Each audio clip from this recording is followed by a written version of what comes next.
If you can see, come back a bit, because you're too tall. Can somebody get him like a box? I'll do the comedy. Alright. Right. So I've done really well with the microphones, by the way. I have two of these. One of them is here, one of them is at the roastery. So, hello everybody and welcome to In My Mug, episode 193. 193, man. It's a lot. On Monday, the 23rd of July, 2012. Don't say it's not Monday, because that will break the magic of the internet. Yeah, my name is Steve Layton, and thank you very much for joining me. Today, I am joined by somebody who is very special. Didn't go to a special school, he's just very special. And his name is Alejandro Martinez. He's from Finca, Argentina in El Salvador. And the coffee we're going to talk about this week is from Guatemala, and it... No, we best not. We best talk about your coffee if you're going to be up here. It's up to you, you decide. So the coffee we're talking about today is Finca, Argentina, from El Salvador. We're going to be trying the washed coffee as the In My Mug subscription. But being as though we're here at the wonderful North Tea Power, round of applause for yourselves. We have an audience! At the North Tea Power in the northern quarter of Manchester. Yeah, we're going to be having lots of fun while we do it. So, this is the part on the video where I normally talk about the coffee. And I say, oh, it's an elevation of 1,300 metres, it's in El Salvador, it's in the Apaneca mountain range of El Salvador. But why would I do that when you're here? So you can do all the hard work. So, what we do now is we tell the lovely audience at home and the lovely audience watching a little bit about where the farm is, what varietals it grows, things like that. So I'm going to take the microphone out of my pocket. Hand it over. No, okay, I'll keep it. Keep it. It's fine. So Finca Argentina is in El Salvador, is at 1,300 meters above sea level, and is basically in Aguachapan, which is a department in El Salvador, and is in a town called Turin is the name, like in Italy, Turin. Yeah. But it's not as nice though as in the Italian town. But it's further up in the mountain, very volcanic. Right in the property we have actually hot mud from like a vein from the volcano. So no coffee grows there, everything burns out. I remember as well on the mountain you have like, there was like a steam jet coming out when we were there. Yes, and the farm next to us has a big steam jet coming out. And they were doing some geological research actually in the property, and they put some big tanks to test for geothermal power as well. So very volcanic, and the coffee is grown. The one that we sent Steve is in the best part of the farm, and 1,300 to 1,350 meters above sea level. So you actually have a name for that part of the farm as well? Where we take that coffee is called San Jorge. St. George for all of you, which is very British, I guess, patron of England, right? And is the Bourbon varietal is what we do. And usually Steve is very demanding, I would say. So he asks. Don't tell him that. He usually asks really ahead of time what he wants. So he's like, could you do these for me this coming year, or can you try this method for processing? So that's why we usually ship him the washed, semi-washed, and pulp natural. And this coming year we're going to try some crazy stuff. We cannot say it yet because we don't know how it's going to turn out. But if it turns out good, then probably you'll try it as well. Yeah. Now, we've got lots of experiments lined up for Argentina because Alejandro is kind and he lets me be really silly with my crazy demands, and that's why we have such amazing coffee. Up until we started buying from the farm, you'd never done pulp natural at the mill, had you? No, I was telling some people before that usually the pulp natural that the mills do is for the leftovers. So the leftover coffee, the floaters and the crap, that's what they dry up in patios in the pulp natural way, just so it camouflages the flavor a little bit. And they're able to sell it not as a high price, but get something out of it. So they thought I was kind of crazy when I told them, it's like, no, I want to get ripe cherries and just dry them out. And they thought like, sure, we'll do that, but okay, why would you want to do that? Well, Steve asked for it, so what do I know? It's crazy. Like the second time I visited, everybody at the mill was kind of chuckling at me, and it was like, why are they laughing? And Alejandro was saying, they're laughing at the cascara you asked them to do. They're saying, like, normally that just gets thrown away. They're asking if you want to take the trash with you back as well. So, but I mean that Cascara last year was phenomenal. It was like just an amazing Cascara. So, and the Pulp Natural, the stuff that all doesn't know for me is the highlight of this year. I think it's absolutely stunning. But we're going to find out that now. So we're going to whap you on pause. That's a famous in my mug saying whap you on pause. There'll be some people going, yeah, they always says that. So we're going to whap you on pause. I am not going to make any drinks. Wayne and Jane are going to work with the team, work like devils, getting these samples out, and we'll be back in just a second. And we are back. And it's so nice to not have to make the drinks ourselves. The guys behind the bar have done a great job. Thank you guys. Round of applause for the guys. So, we're going to taste all of them together, but we're going to start with the washed. So, excuse me leaning across. So, has everybody got the washed? That's the one that I really wanted everybody to try. So, if you can try it now.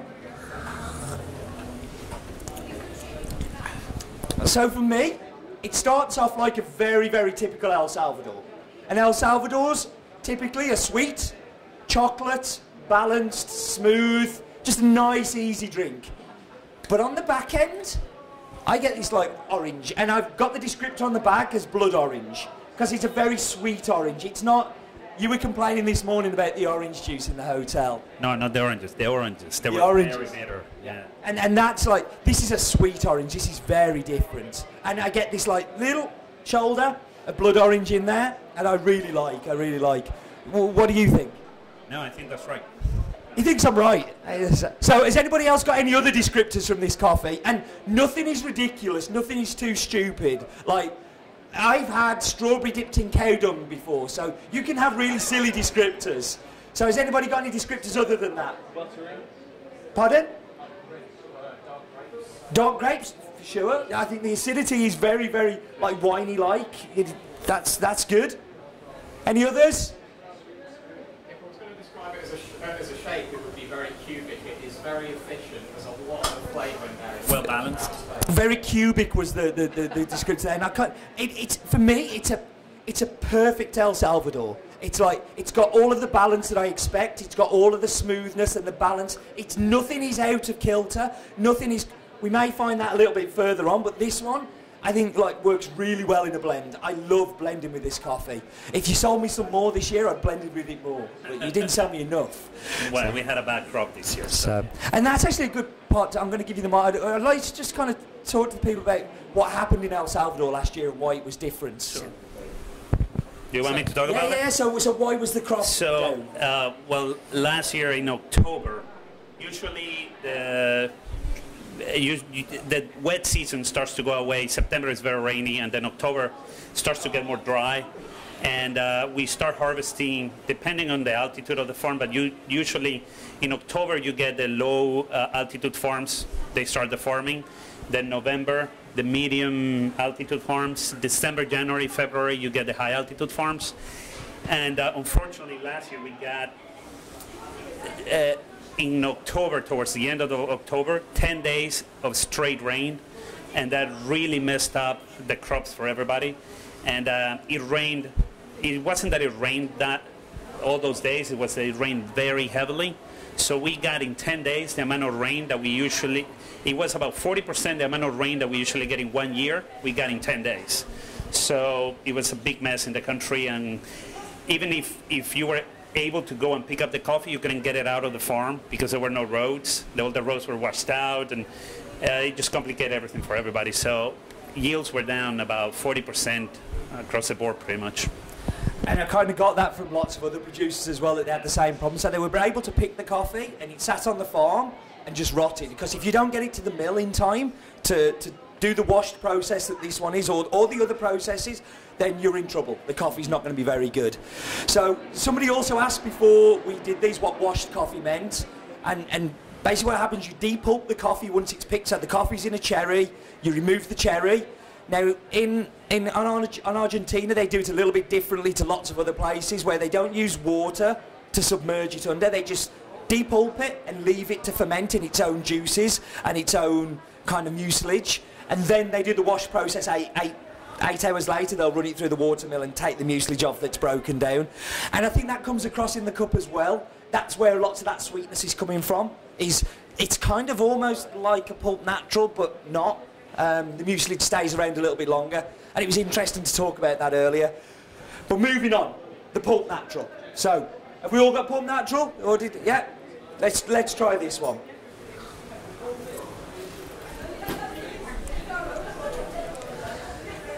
Now, the pulp natural for me, as I said earlier, I think is the best it's been. I think last year's was good. This is even better. It's like the washed in many ways, but it's almost like it's had some steroids. It's kind of got a little bit more sweetness, and the acidity is much more pronounced. That grape acidity you got, I get that a lot more in this one than I think I did in the first one. It was there, but here it's like, it's heightened, it's kind of bigger. Has anybody else got any other descriptors for this coffee? Cuban cigar. Wow. I've not got a Cuban cigar before now. It's specifically Cuban, not Nicaraguan or anything. It's definitely Cuban. Cool, I like it. Any others? Cola syrup. Yeah, cola is a very good one. I've been finding lots of cherry colas in the El Salvador coffees this year. Like, there's little hints of cherry cola, and cola for sure, and it's that sweetness because it's hyper sweetness. It's not your normal sweetness, it's just that little bit more. Any others? Plastic wrap coffee biscuits you get in the hotel with caramelised sugar inside. Caramelised sugar again, so we keep coming back to this sweetness, and I couldn't agree more that it's just, this is sweet, sweet, sweet. What do you think? You can taste more sweetness, I think, and I think it balances out a little bit of the acidity. I think on the wash you feel, at least I get more of I can feel more of the acidity than I do on the semi-washed because it's sweeter, and I think it balances out a little bit, but that's me. Cool. No, that's super. So, pulp natural or semi-washed. Keeps making me say semi-washed. He doesn't like pulp natural. That's how they call it at the mill. Pulp natural, they don't know what it is. So. Okay. So it's what you take the cherry off and then you whap it straight on the patios to dry with the mucilage on. So you don't leave it in the tank for 8 hours and then wash it and dry it. It goes straight onto the patio. And I think that's a reason for lots of the sweetness, because the mucilage is quite sweet, and you're getting the sweetness of the fruit kind of imparting itself to the coffee bean. So that's a pulp natural. Moving on to the natural. Natural cups, everybody? Yeah, good. Now this is Marmite. You will either love natural coffees or you'll hate natural coffees. Most people in the coffee industry hate natural coffees. I love them because they're interesting. They're normally the ones that divide opinion and they make you have an opinion. Like, the washed coffee is lovely, but you're not going to be offended by it. It's not, everybody's going to go, that's nice. I love it when somebody goes, wow, that's different. So let's, yeah, that's different. So I've been blending with this coffee for around about 3 or 4 weeks now. We used it in our Blake. And what it does, in a cappuccino, this is phenomenal. You get that funky fruit. You get almost like, if you've had cascara, which is the cherry, dried cherry on it, this tastes of the pulp. Yeah. You can taste the farm. It's like walking onto the farm during picking season and getting that waft of smell. That's how it smells, what you taste in there. Very fruity, a little bit of dried fruit as well. I'm kind of thinking a little bit of like sultana, stuff like that. Has anybody else got any other descriptors for this one? Red meat, good quality rare steak. Rare steak. Okay. Okay, I can go with that. It's meaty, it's got a real body to it and a real presence. What was the other one? Fig rolls. Yeah, I could go with that. That whole kind of fig, dried fruit thing for sure. It's definitely there. Any others? It's a little bit like Golden Graham. Golden Graham. Now, I haven't had Golden Grahams for years. I'm now going to have to go back and look at Golden Grahams. That's interesting because I wanted to say that as well, that there's some sweetness. There is sweetness in there still. You can still taste that coffee underneath. But what you mainly taste in this one is it's pulp. It's that, you know, you're tasting process with the sweetness underneath. And that's why I think it's such a great coffee, because you can still taste them. Bad naturals just taste of pulp and don't taste of anything else. This has other things going on, like Golden Grahams, like unusual flavours. And say the cappuccino, it is phenomenal. It really cuts through the milk well. We've been playing with it a lot and I really like it. I mean, what do you think of naturals? What? Personally, I like them, yeah. Although I think I like the wash better. Yeah. But like Steve said, they're interesting. every time they're used in a blend, you can easily pick them up because it has that like pulp flavor at the back. When you drink it, you can just taste it. So what I like about it is that it adds a little bit of sweetness into your blend, so it helps out a lot. And this one, I think, is better than last year's. Yes. Yeah, I think it's more balanced. And last year, I think it was a little bit more punchy. It was like, oof. And this one, you taste it, and it's mellow, and it's like an even profile that you can taste. So it's very clean, and I like it a lot. For sure, I think it's a more grown-up natural. Like, because sometimes naturals can be a bit juvenile, because they are like punch of flavour. Smack in the face, and they are really kind of like bang, whereas this I think it's still got some of the properties of the coffee in there. So what we're going to do now is, are you ready for this, Wayne? Are you sure? I feel so sorry for this man. He's going to have the worst half hour of his life now, because he gets so, like, every time I come in and he pulls me an espresso, I could just see him go, ah. So we're going to have some espresso, and then we're going to come back. So if you don't like espresso, have another brewed. But if you want to try the espresso, then Wayne will be very happy. This is the washed one, and then we'll be back with you in a minute. And I'm back, this time with the mic. So, time for the espresso. You've already tasted the espresso. This is my second one, so time to dive in. Does anybody taste the orange? So I didn't have the mic a minute, I'm having to re-record this, but in the espresso, it's full of oranges. You get that kind of juicy acidity going on. The sweetness is there, but this is much closer to the cupping table than the brewed coffee was, for instance. This is much more magnified and much more in your face. That grape that somebody got as well, was it you got the grape? Yeah, I can taste the grape in this too. You kind of get that like, almost like the actual wine grape taste. So it's got like a little bit of a bitter pithiness to it as well, but the sweetness kind of drags it through. So any other descriptors for the espresso? Deep purple velvet. Deep purple velvet, and that for me is about the mouthfeel. So the mouthfeel, it's thick and it's got a very thick, gooey covering to the espresso. This isn't a thin espresso, it's really there. And the velvet thing for me, it's a very interesting description. It's very kind of, it's very visual. So, yeah. And that was the mouthfeel, feels like treacle, and I bang on. Like, this is a big, gooey, sticky espresso, and it's really, really like that. Any others? Pardon? Iron aftertaste. Okay, that's interesting. I mean, the aftertaste is very, it's got a very big, powerful aftertaste. Yeah, for sure, and that's interesting. Any others? Honey and soy sauce. Wow, I've never got the soy sauce one, but the honey I can get for sure. Again, because it's that sweet and it's the mouthfeel stuff. Soy sauce is an interesting one because lots of coffees do have that spicy kind of, you know, edgy to them. So that's a cool one. Any others? The sourness for me, I kind of really get from that. And I just translate it as orange, but that's my perception of it, that I just get this like sour and sweet and all this acidity going on at the same time. So super interesting espresso, I think. So I